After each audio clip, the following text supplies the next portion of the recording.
رژیم جنایتکار جمهوری اسلامی بعد از اون انتخابات قضایی 6 ماه هست که به دستور مستقیم این جنایتکار مردم شجاع ایران رو که به خاطر رأی خودشون به تظاهرات آرام دست میزنن به زندان ها میکشن. مردم ایران رو بازداشت میکنن، توی خیابون ها مردم رو وحشیانه کتک میزنن، به اونها توی زندان ها تجاوز میکنن و توی زندان ها وحشیانه ترین شکنجه ها رو که حتی توی گوانتاناما یا ابوغریب هم پیدا نمیشه بهشون تجاوز میکنن.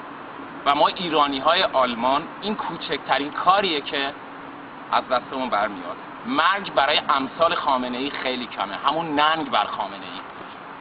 آره، مبارزات مردم ایران از موقعی که شروع شده، حالا چه در خارج چه در داخل، هدفشان یکیه، همون سرنگونی جمهوری اسلامی و همون آخوندهای کثیف که در بعضشان همون خامنه ای و دار خمینی.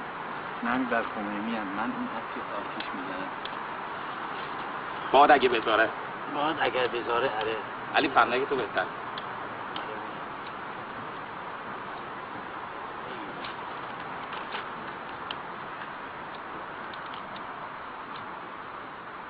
مال تو که گره.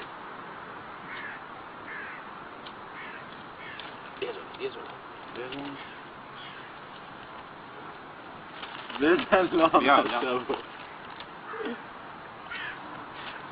گرفت دیگه.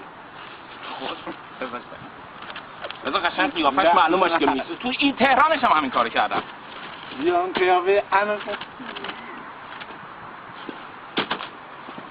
اون چی بود بابا؟